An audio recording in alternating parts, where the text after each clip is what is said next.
Dictée du 25 juillet 1944.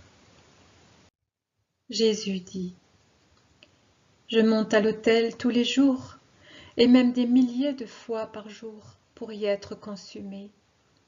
Il n'est pas une minute, pas une seconde de la journée, 24 heures par jour, dans laquelle il n'y ait pas, en quelque point du globe, un autel sur lequel l'hostie innocente ne soit élevée et ne resplendisse. C'est grâce à mon sacrifice perpétuel et continuel que vous existez encore. Sinon, la colère du Père vous aurait détruit depuis bien longtemps, car votre péché dépasse l'infinie patience de Dieu. Que dit le prêtre à l'autel ? Pro me et omni humano genere. Voilà la pensée du prêtre pendant qu'il offre et immole. Et voici la tienne. Pour moi et pour tout le genre humain, Jésus s'est immolé. Moi aussi je m'immole avec lui, en lui et pour lui, pour tout le genre humain.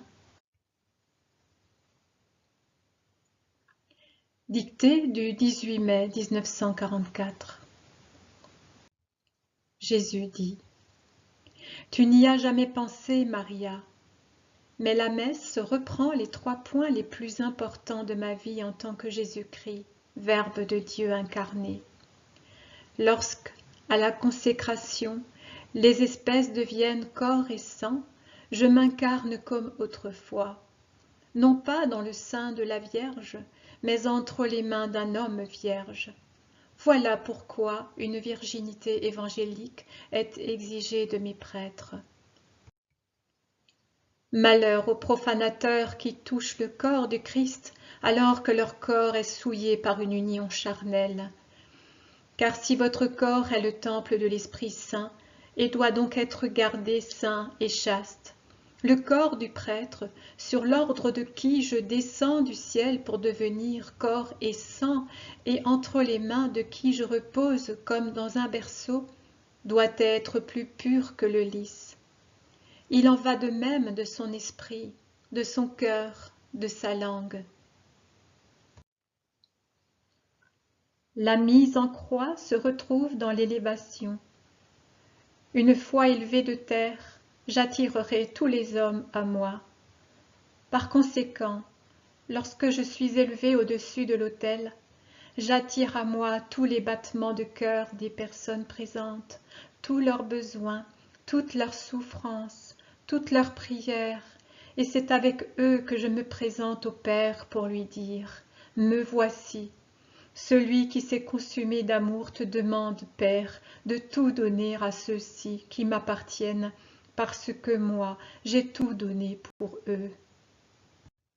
Oui, quand le sacrifice a été consommé par la consommation des espèces, je retourne chez mon Père en vous disant : Je vous bénis, je suis avec vous jusqu'à la fin du monde, comme au matin de l'Ascension. C'est par amour que je m'incarne, que je me consume dans le sacrifice, que je m'élève pour plaider votre cause. C'est toujours l'amour qui règne dans mes actes. Médite la messe à cette lumière par laquelle je t'éclaire. Pense en outre qu'il n'est aucun moment de la journée où une hostie ne soit consommée par amour pour vous, et un sang consacré pour agrandir les bassins célestes où les âmes des hommes se purifient, où les infirmités sont guéries, où les aridités sont irriguées, où les stérilités deviennent fécondes, et où ce qui appartenait à l'erreur est converti à Dieu. Contemple mon sang qui, après avoir été versé dans des douleurs atroces, s'élève vers le Père en criant pour vous. Père, entre tes mains je remets mes esprits que voici. Père, ne les abandonne pas. C'est moi, l'agneau éternellement immolé, qui le veux pour eux. En outre, répète-toi, pour faire disparaître jusqu'au souvenir de ton doute passé. Pour cette raison, mon cœur exulte, Ma langue se réjouit et même mon corps repose dans l'espérance, car tu n'as pas abandonné mon âme dans l'enfer de la souffrance. Mais par amour de ton sang, tu m'as fait connaître, plus encore que dans un passé récent, les voies de la vie, et tu me combleras de joie par ta présence.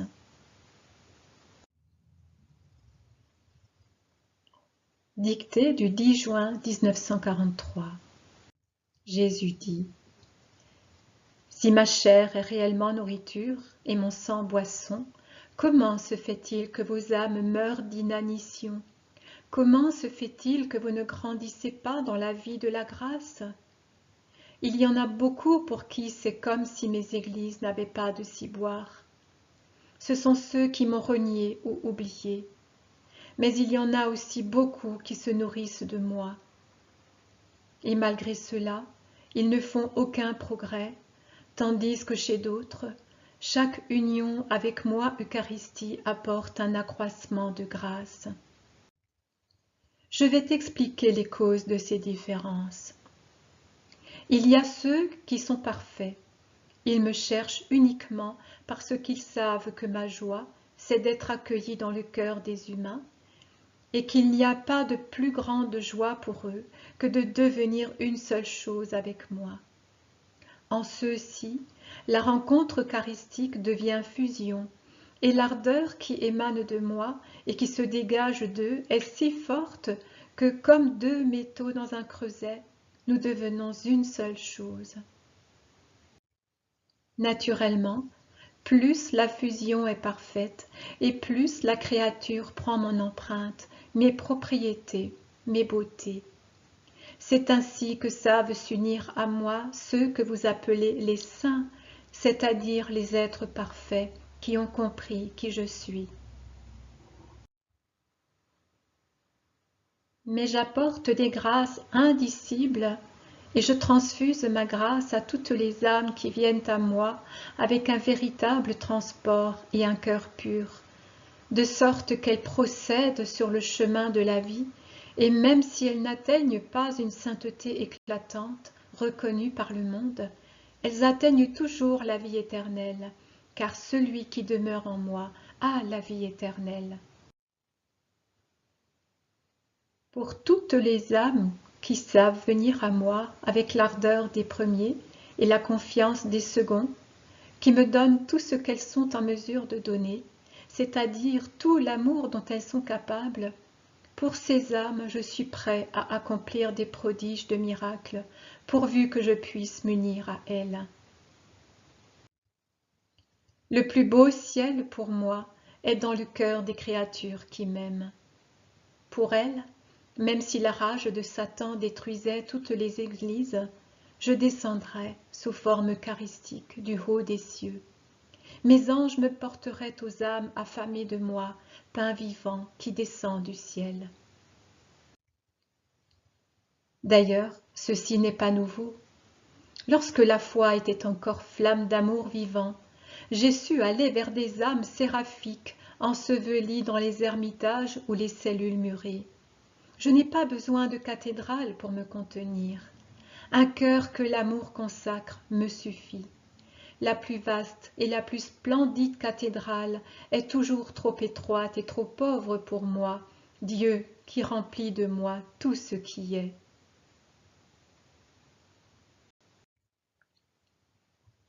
Toute œuvre humaine est sujette aux limitations de l'humain, et je suis infini. Alors que votre cœur n'est pas trop étroit ou trop pauvre pour moi, si la charité l'embrase. Et la plus belle cathédrale est celle de votre âme habitée par Dieu. Dieu est en vous quand vous êtes en grâce. Et c'est de votre cœur que Dieu veut faire son autel. Au premier temps de mon Église, il n'y avait pas de cathédrale, mais j'avais un trône digne de moi dans chaque cœur chrétien. Ensuite, il y a ceux qui viennent à moi seulement quand le besoin les pousse ou la peur les éperonne.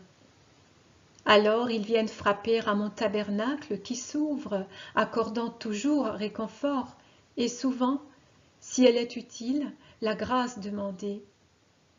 Mais je voudrais que les humains viennent à moi, non seulement pour demander, mais aussi pour donner.